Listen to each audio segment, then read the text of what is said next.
அக்பர். தொழுகை அப்போ பார்த்தீங்கன்னா வந்து வாட்ச் வந்து லெஃப்ட் ஹேண்ட் சைடில் வந்து கட்டி வந்து தொழுவலாமா? அப்படி தொழுவும்போது நம்மளுக்கு இங்கே பார்த்தீங்கன்னா இந்த இடம் வந்து இடிக்கும். இங்கே பாருங்க. இது வந்து இந்த இடமும் ஒட்டணும். அப்படி இருக்கும்போது பார்த்தீங்கன்னா, லெஃப்ட் ஹேண்ட் கையில வந்து பார்த்தீங்கன்னா வந்து வேர் பண்ணக்கூடாது. நீங்க தொழுகை அப்போ வந்து ரைட் ஹேண்ட் சைடுல தான் வந்து இன்ஷா அல்லாஹ் வேர் பண்ணணும். இது நெறைய பேருக்கு நீங்க ஷேர் பண்ணுங்க. அதோட நன்மை உங்களுக்கும் எனக்கும் அல்லாஹ் சுப்ஹானஹு வ தருவான்.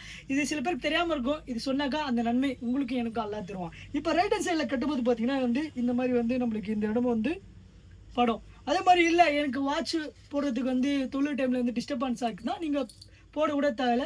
நீங்க பாக்கெட்ல வச்சுக்கலாம். அதே மாரி பார்த்தீங்கன்னா, உங்களுடைய வாட்ச் எந்த மாரி இருக்கணும்னா, உருவம் போட்டது வந்து கண்டிப்பாக இருக்கக்கூடாது. ஏன் உருவம் போட்டது இருக்கக்கூடாதுன்னா, நம்ம ஒரு படைப்ப வந்து படைக்கக்கூடாது. அதனால வந்து உருவம் வந்து இதுல வந்து இருக்கக்கூடாது. 2வது வந்து பார்த்தீங்கன்னா வந்து, ரொம்ப வந்து பார்க்கக்கூடிய வகையில வந்து பரவசமா கோல்டு கலர்ல போடலாமான்னா, போடலாம். தவறு இல்ல. பட் வந்து லேடீஸ்க்கு நிகரா வந்து இருக்கக்கூடாது. அதுக்கப்புறமா வந்து பார்த்தீங்கன்னா வந்து, வாட்ச்லயே பார்த்தீங்கன்னா வந்து கற்கள் வச்ச மாரி வந்து டைமண்டா இருக்குல்ல, அந்த மாரி வந்து போடலாமான்னா, போடக்கூடாது. இது லேடீஸ்க்கு நிகரானது. அது போடக்கூடாது. 2வது வந்து வாட்ச் வந்து பியூர் கோல்டு கோல்டுல வந்து போடலாமான்னா, போடக்கூடாது. இன்ஷா அல்லாஹ் இதை நெறைய பேருக்கு ஷேர் பண்ணுங்க. அதோட நன்மை அல்லாஹ் சுப்ஹானஹு வ தஆலா உங்களுக்கும் எனக்கும் அளிப்பானாக. பாரக்கல்லாஹ் ஃபீக்.